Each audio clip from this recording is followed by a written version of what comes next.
Hi, Chaz Kangas here with Go95. You know, a big question we've been getting a lot at GoMN is where at the Minnesota State Fair is the best place to get Pabst Blue Ribbon? Now, there's a lot of questions about it. Unfortunately, we have a special guest, our senior GoMN PBR correspondent and reigning first wrestling champion, anarchist Eric Cannon. How you doing today, Eric? I'm doing good. I'm glad that we managed to find not only but the only place that happens to be in the fair today that serves Pabst Blue Ribbon. And what do you think makes this spot in particular so majestic for PBR? I think it's the location. I feel like that's the key thing at everything in the fair. Location, location, location. And there's so many blue ribbons all in this very area that it's only fitting that Pabst is right here. Sweet nectar of the blue ribbon winners. I think you're a liar. Yes. Cheers.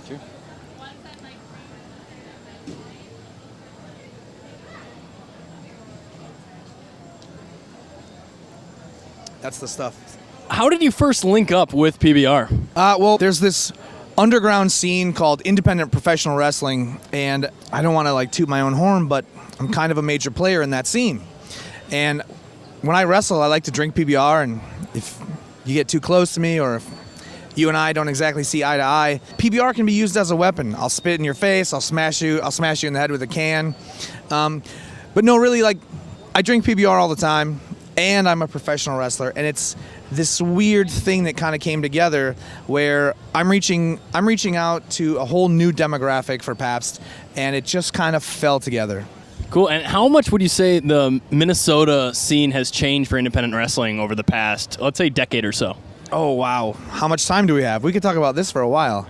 I think really the major thing about what's changed about our local scene here in Minnesota is it's fun. And what I mean by that is it's not just wrestling anymore. When you think about professional wrestling, it kind of comes along with a negative connotation. There's no screaming. There's no, I'm going to get you on Sundays. That's a little bit old hat. For example, we do this thing at First Avenue called WrestlePalooza, and it's not just professional wrestling. There's wrestling, there's live burlesque, there's live music, and we've started to toy with the idea of integrating stand-up comedy.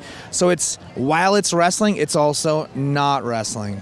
Yeah, you had Marty DeRosa there last summer, and then, the Dillinger 4 performed there in last January, I believe it was? Yes, getting D4 to play the main stage for a little thing that I promote was sort of a Hail Mary. And believe me, I had thrown that Hail Mary every single time we put the show together. So it took 9. They played the last one. It took 9 times what they did.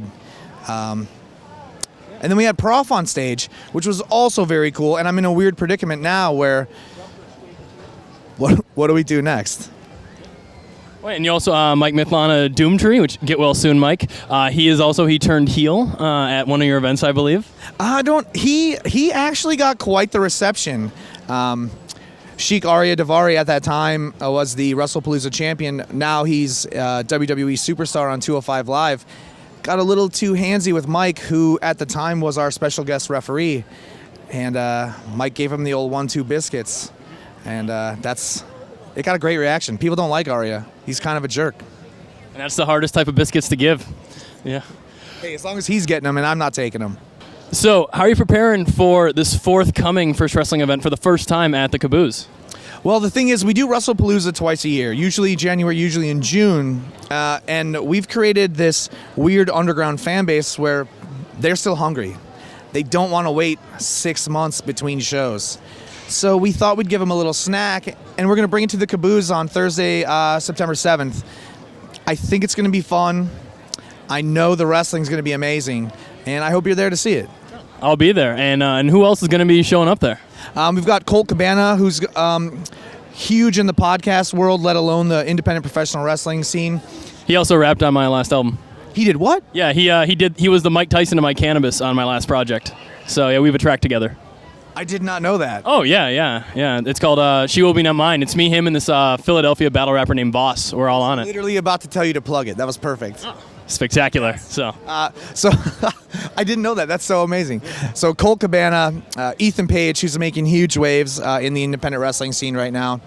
One of my personal favorites, Space Monkey, is going to be at the Caboose on Thursday. It's amazing. Thunder Frog. He's not necessarily a friend of mine, but there's a brand new Fulton Brewing professional wrestler that debuts this Thursday. His name is Chaos 300.